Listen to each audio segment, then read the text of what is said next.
남쪽 유다는 우시야 왕, 그리고 북쪽 이스라엘은 여로보암 2세가 통치하던 그 시대, 52년과 41년의 그 긴 통치가 유지될 만큼 당시 남쪽과 북쪽 모두 다 이스라엘은 풍요의 시대, 번영의 시대, 그리고 정치적으로 경제적으로 안정적인 그런 시대였습니다. 그래서 저마다 하나님의 복받은 시대라고 자화자찬할 만했던 것이죠. 하나님의 복받았다. 그러나 성경의 평가는 박하기 그지없다는 것입니다. 아모스 5장 21절에 보면 내가 너희 절기들을 미워하여 멸시하며 너희 성회들을 기뻐하지 아니한다 라고 말씀합니다.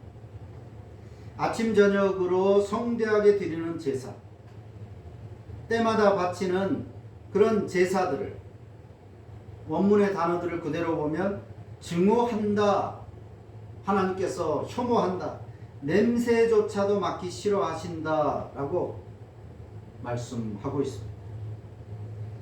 이 시기의 기록이 구약성경 열왕기서에 나오는데 41년 동안이나 통치한, 외적으로 볼 때 최전성기였는데 이 시대의 기록이 겨우 7구절 정도밖에 되지 않습니다.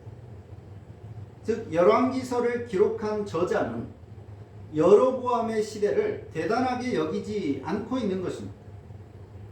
그나마 나라를 분열시키고 우상 숭배를 조장했었던 그 여로보암 1세, 그 1세의 길을 여로보암 2세도 따라갔다.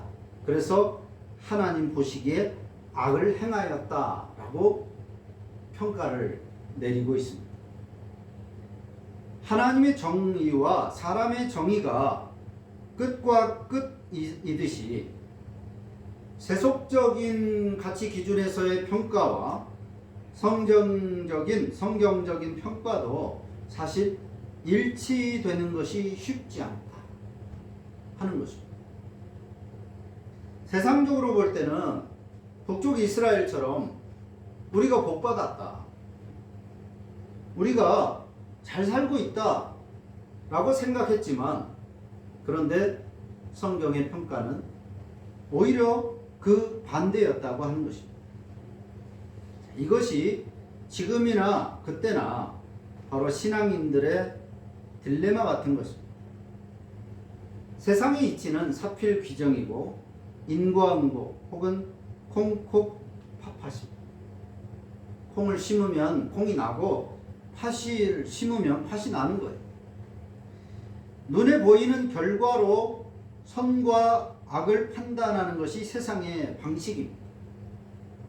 그러니까 이런 결과가 나타나지 않았겠느냐 하는 거예요. 결과를 보고 그 출발점, 그 내용들을 판단하는 겁니다.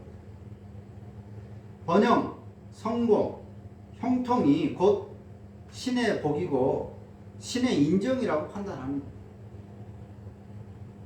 우리의 번영, 성공, 형통, 이걸 보니까 신이 우리를 인정하는 것이 아니겠느냐. 그것으로 복을 판단하니까. 그런데 이 사고를 교회 안에서도 그대로 적용한다라고 하는 것입니다. 하나님의 이치인 말씀의 관점에서 판단하지 않고 세상의 이치를 그대로 성경 용어로만 바꾸어서 신앙생활을 이어가는 거예요.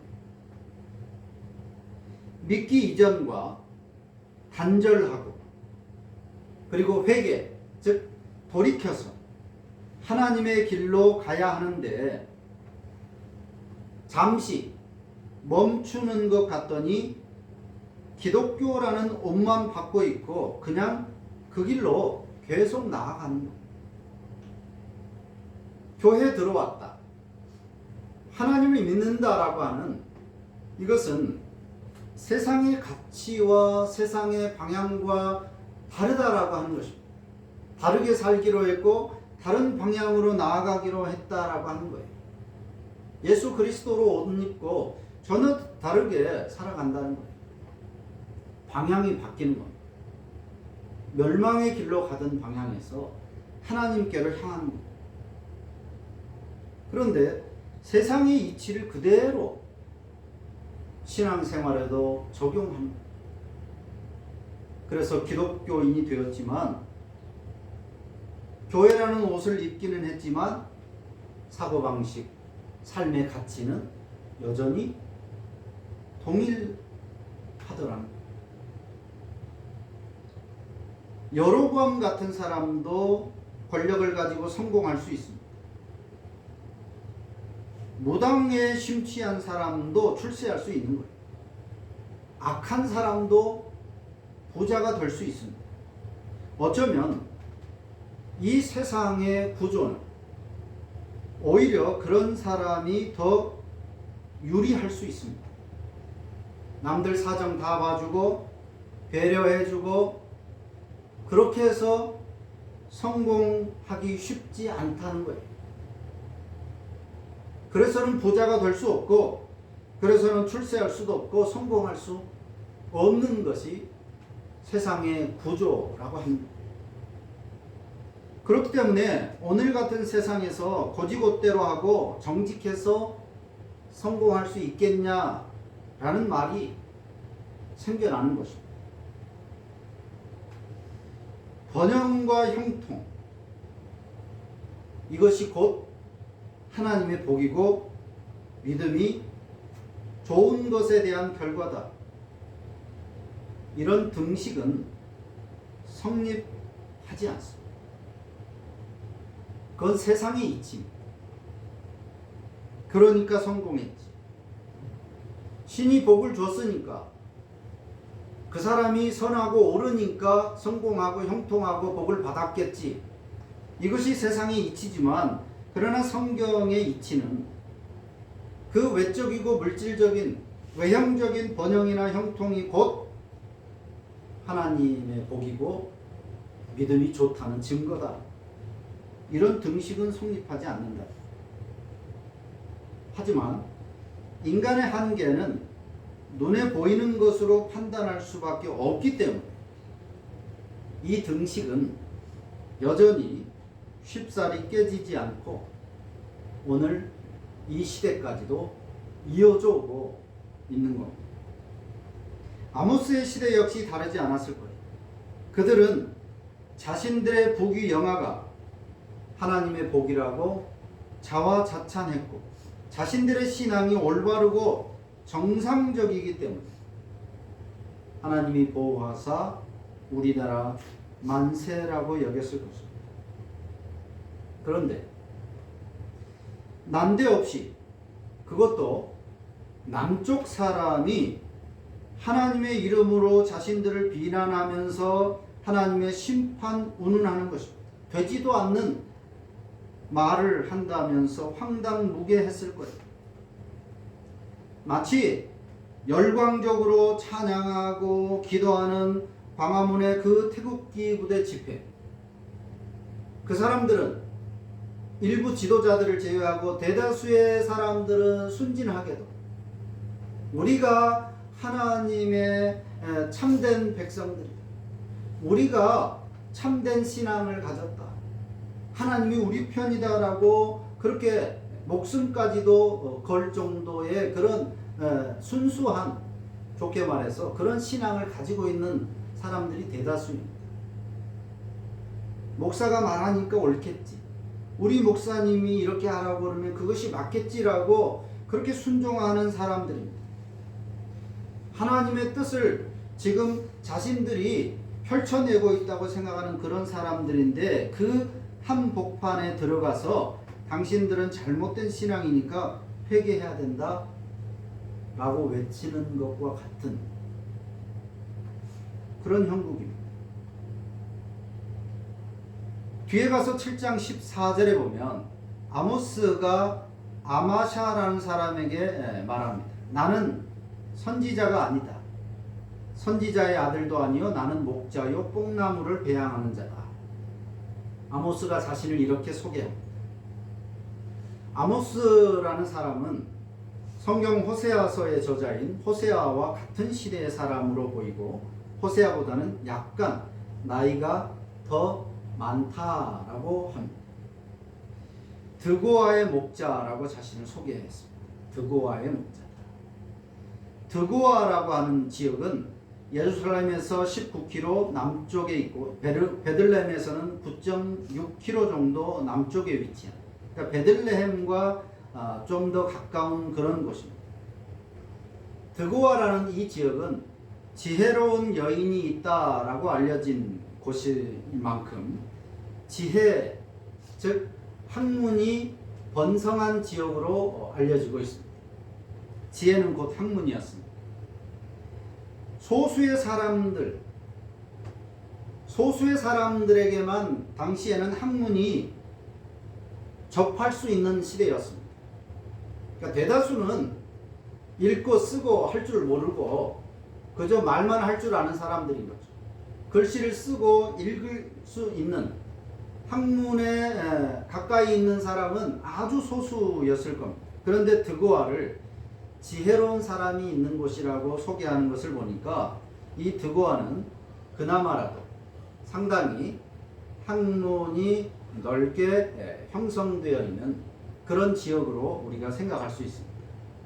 자, 그렇다면 아모스는 자신이 선지자도 아니고 목자고 뽕나무 재배하는 사람이라고 소개하고 있지만 단지 목자나 농부에 불과한 사람은 아닐 것입니다. 아모스 성경을 펼쳐내는 이 구조나 문법을 봐도 학문을 접한 십자층의 사람으로 아모스를 우리가 이해할 수 있습니다. 자신을 목자라고 했지만 단순히 남의 양을 돌보는 사람이 아닙니다. 이 목자라는 말의 어원이 뾰족한 것들로 표시한다. 즉 자기 양의 그 표시, 귀에다 뭘 표시한다든지 불로 지진다든지 해서 자기 그 소유가 얼마인지를 그렇게 표시하는 것입니다. 뾰족한 것들로 표시한다. 자, 그렇다면 학자들의 견해를 따라서 본다면 아모스는 양떼들에게 등록 상표를 남길 만큼 큰 양떼를 소유한 사업가라고 하는 뜻입니다. 아모스 때를 여로보암 2세의 통치 기간이라고 했습니다. 그리고 지진 전 2년이라고도 그 시대를 설명하고 있습니다. 아모스 2세의 통치 기간 지진 전 2년에 고고학자들이, 기독교인들이 아니라 고고학자들의 발굴에 의하면 연대 측정을 해보면 이때가 BC 765년에서 760년 사이인데 이 시기는 남쪽 우시야, 북쪽은 여로보암 2세라고 하는 이 성경의 기록과 일치한다라고 하는 것이 고고학 발굴의 견해입니다. 이 지진은 200년 뒤에 포로 귀환 후에 활동했던 스가랴 선지자에 의해서도 언급될 만큼 굉장한 사건이었다라고 합니다. 당시 이스라엘의 이 지진은 두고두고 기억될 만큼, 마치 일본의 그 지진처럼 두고두고 역사적으로 기록될 만큼의 엄청난 사건이었고, 그래서 스가랴 선지자는 하나님의 심판을 설명할 때 이 지진을 예로 들 정도였습니다.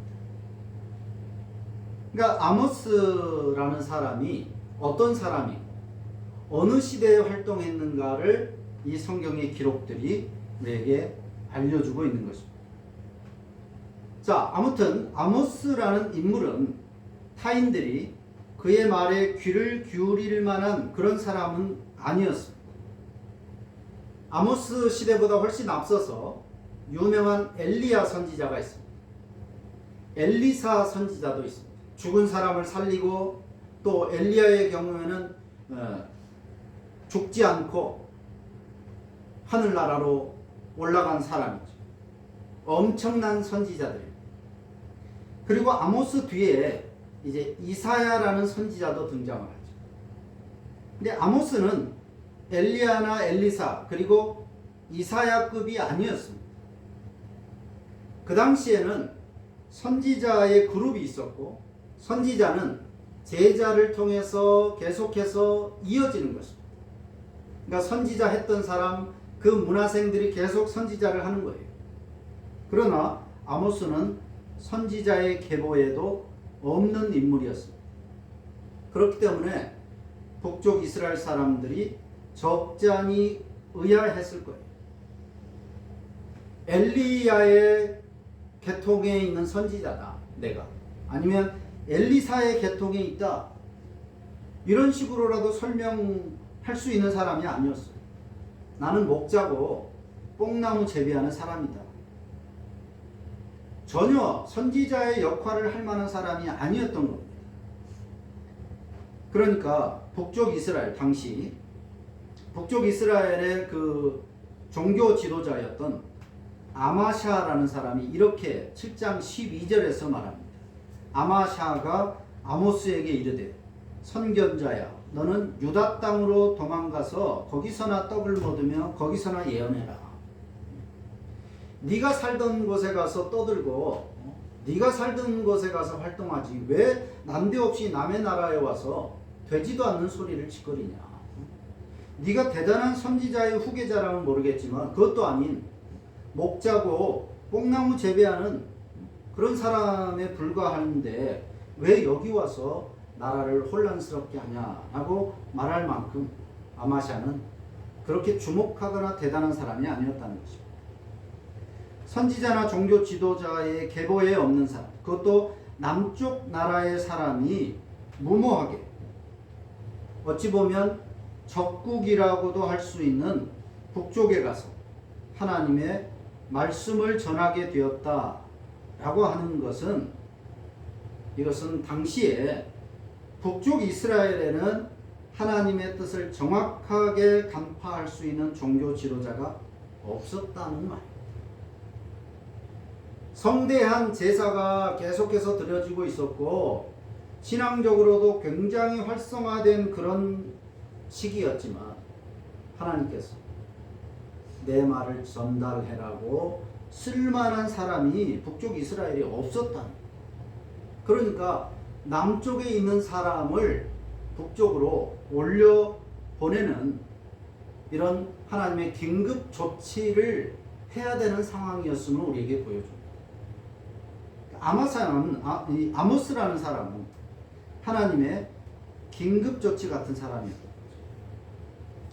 아모스라는 이름의 뜻이 짐이라는 말입니다. 짐을 지다, 그런 뜻이죠.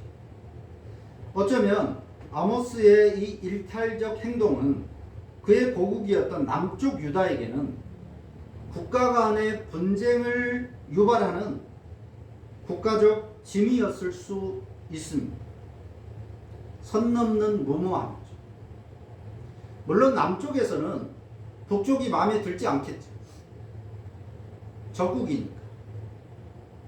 하지만 그렇다고 해서 그렇게 넘어가가지고 남쪽 사람인 아모스가 넘어가가지고 북쪽에 대해서 이러쿵 저러쿵 하나님의 말씀이다라고 전달해서 오히려 남쪽에서 보낸 사람이 아니겠느냐, 서로 악감정을 가질 수도 있는, 남쪽 유다로서는 아모스가 그렇게 달가운 그런 사람이 아니었을 거란 말이에요. 북쪽도 마찬가지입니다. 멀쩡하게 잘 돌아가고 있는 나라,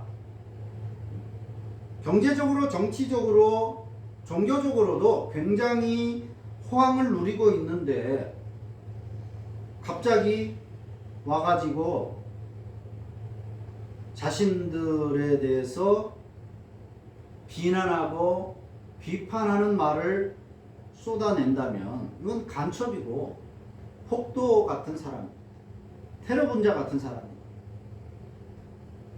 그럼에도 이걸 어떻게 할 수 없는 게 하나님의 말씀을 전한다고 하니까 그 말씀의 진위, 그러니까 이 아모스가, 듣보잡인 아모스가 정말 하나님의 사람이면 함부로 건드릴 수가 없는 거예요. 그리고 아모스의 말이 잘못됐다라고 하는 것이 판단될 때까지 아모스를 죽일 수도 살릴 수도 없는 그런 상황, 마치 짐 같은 존재였을 거라고 하는 겁니다. 그러니까 기껏 한다는 것이 니네 나라로 가서 떠들어라, 그 정도밖에 할 수 없는 상황인 거죠. 남쪽 유다에서도 아모스를 달갑게 보자. 북쪽 이스라엘도 역시 마찬가지. 남과 북에서 짐 같은 그런 존재가 바로 아모스였다는 거예요.